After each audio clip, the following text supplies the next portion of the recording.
우리의 삶을 돌아보면 늘 무언가 매여 있음을 바라봅니다.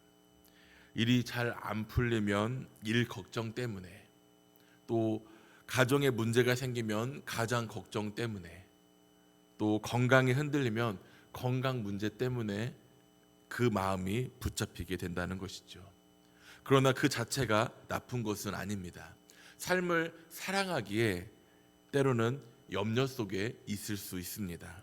그런데 문제는 그 염려가 쌓이다 보면 어느 순간 하나님을 향한 시선이 흐트러진다는 데 문제가 있습니다. 예배를 드리는데 마음이 딴 데 가 있는 것을, 기도하고 있지만 온전히 그 기도하는 데 집중하지 못한다는 것을, 섬기곤 있지만 그 안에 기쁨이 없는 것이 문제라는 것입니다. 신앙생활을 하고 있지만 정작 하나님과 관계가 점점 멀어져 가고 마는 것을 생각하는 것입니다. 오늘 바울은 고린도 교인들에게 아주 중요한 말을 던집니다. 너희가 염려 없기를 원하노라.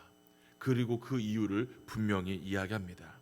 주의 일을 온전히 섬기기 위함이라고. 바울이 이 말을 쓸 때 고린도 교회 안에 수많은 염려가 있었습니다. 로마의 박해가 언제 닥칠지 모르는 두려움 속에, 또 결혼을 어떻게 하는지, 또 믿지 않은 배우자와 결혼했을 때 문제는 어떻게 하는 등에 대해 현실적인 고민도 있었고, 또 당장 먹고 사는데 어떻게 해야 되는지에 대한 걱정이 앞섰습니다. 그런데 바울은 그 염려에 대한 부분을 하나씩 하나씩 해결해 주는 것이 아닌 한 가지를 제시합니다. 그것은 주의 일을 염려하여 어찌하여 주를 기쁘게 할까 하되라는 말 속에 있습니다. 여기서 말하는 염려 없음은 아무 걱정 없이 사는 낙관적인 삶을 이야기하는 것이 아닙니다. 세상에 아무 문제가 없다는 뜻도 아닙니다. 마음의 중심이 주께 온전히 향하고 있는 삶을 사도 바울은 이야기하는 것입니다. 세상 일에 마음이 분산되지 않고 온전히 주를 바라보는 믿음의 시선을 가져야 한다는 것이죠. 우리는 종종 이렇게 생각합니다. 상황이 좋아지면 신앙생활하기가 더 수월할 것이다 라고 생각하죠. 빚이 해결되면, 아이가 잘 자라면, 건강이 회복되면 그때 내가 정말 신앙생활을 온전히 잘할 수 있을 것이다 라고 생각합니다. 지금은 너무 힘들고 어려우니까 이 고비만 넘어가기만 하면 내가 온전히 하나님께 집중할 수 있을 거다라고 생각합니다. 그러나 문제는 그 때가 좀처럼 우리에게 오지 않는다는 것입니다. 한 가지 문제가 해결되면 또 다른 문제가 우리 앞에 놓여질 것입니다. 아이의 문제가 해결되면 건강의 문제가 나를 붙잡을 것입니다. 건강이 회복되면 관계가 어려워질 것입니다. 삶은 늘 무언가를 요구합니다. 상황이 정리될 쯤 되면 또 다른 문제가 우리 앞에 놓여진다는 것이죠.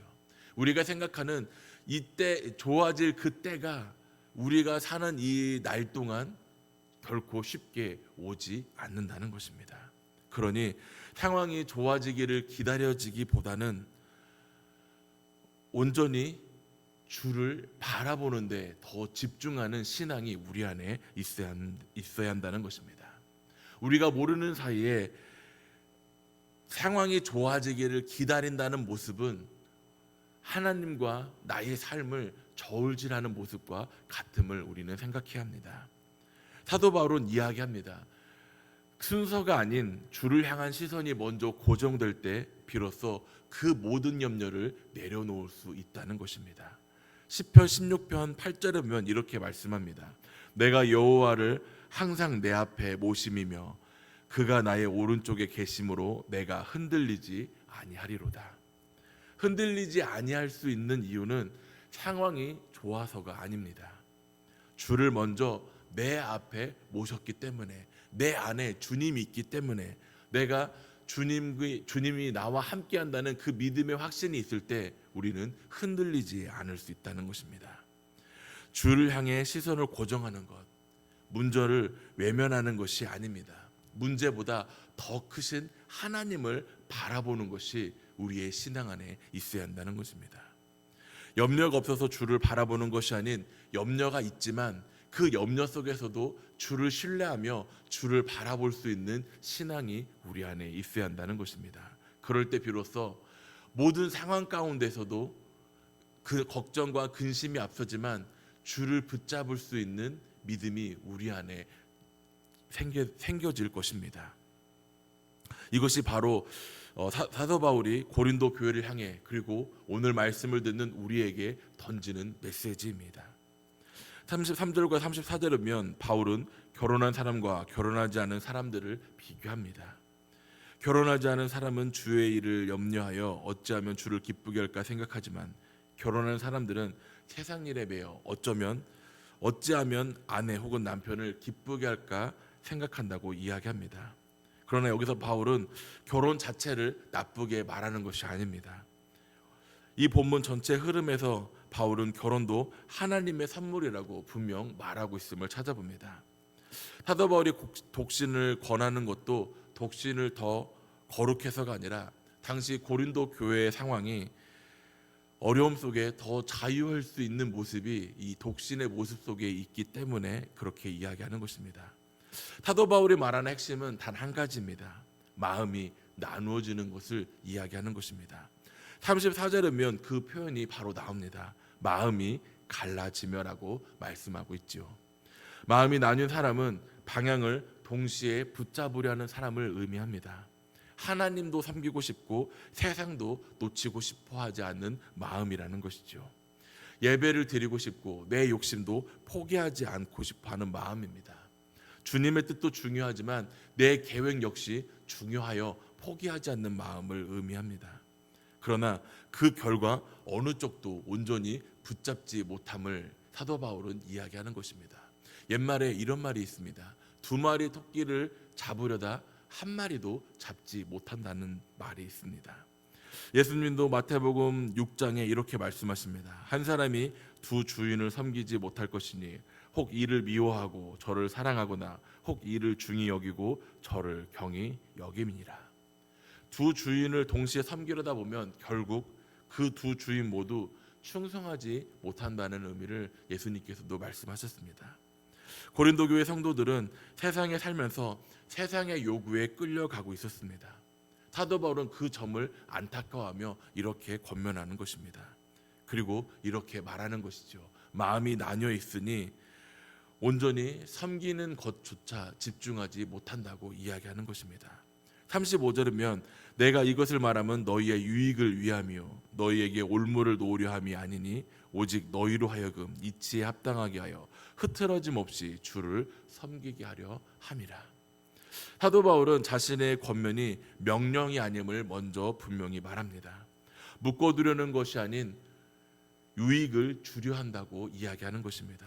여기서 사도 바울이 쓴 올무는 짐승을 잡기 위해 목을 얽어매는 올가미, 즉 죄수들을 묶는 이 올가매다는 뜻을 가지고 있습니다. 사도 바울이 왜 굳이 이 단어를 언급했을까요? 고린도 교회 안에 이런 오해가 없기를 바라며 이렇게 말하는 것입니다. 독신을 강요하는 것이 아닌 신앙이 부족한 것이 아닌 그 오해를 풀어주는 것이죠. 그것이 바로 내가 말하는 것은 올무가 아닌 너희 목에 밧줄을 거는 것이 아니다라고 이야기하는 것입니다. 단순히 결혼과 독신의 문제를 넘어서 바울이 권하는 신앙의 권면은 이렇게 해야만, 이렇게 해서는 안 되고 저렇게 해서는 안 된다는 규칙에 얽매이지 말라고 말하는 것입니다. 참된 권면은 무언가를 옥죄이기보다는 그 사람을 살리는 권면이 진정한 권면인 것입니다. 율법은 올무가 될 수가 있습니다. 규칙과 의무와 정죄 속에 그것을 올가매기에 그 사람을 살리기보다는 올가매는데 더 가깝다 볼 수 있습니다.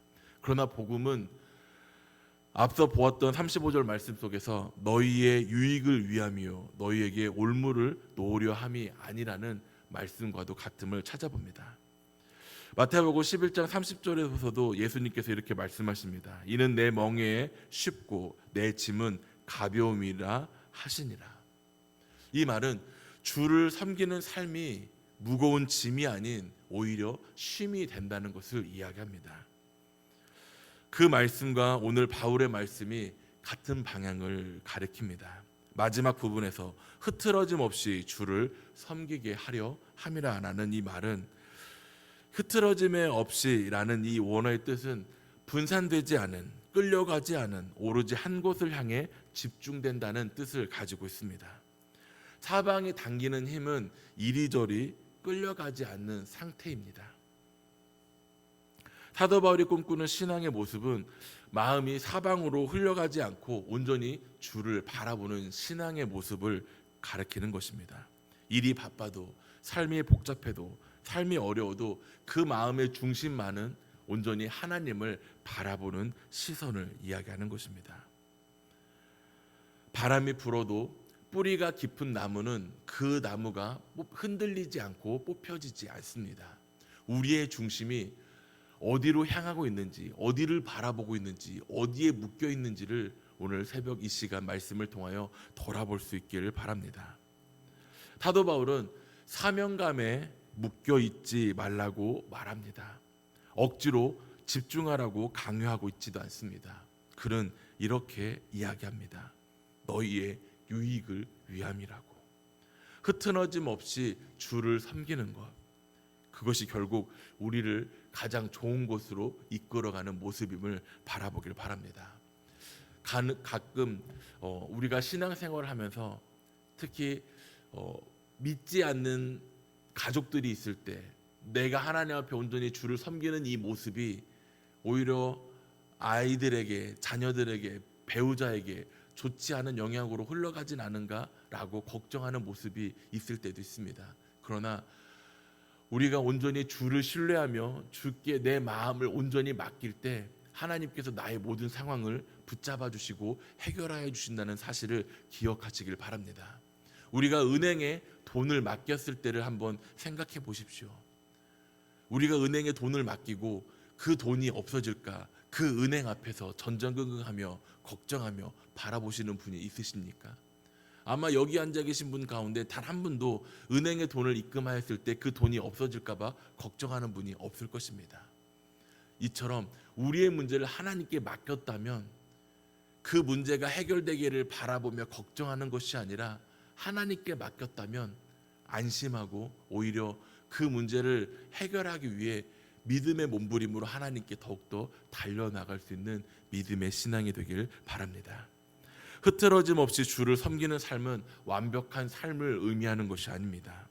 넘어져도 다시 주를 바라보는 시선, 바빠도 마음의 방향이 온전히 주를 놓지 않는 삶의 모습임을 우리는 오늘 말씀을 통해 돌아보길 바랍니다. 오늘 이 새벽 우리의 삶이 다시금 주님께 향하는 초청의 메시지를 기억하며 주의 일에 시선을 고정하며 우리의 삶이 흐트러짐 없는 삶이 될 수 있도록 오늘도 힘써 기도함으로 나아가시는 믿음의 백성들이 되시기를 간절히 소망합니다.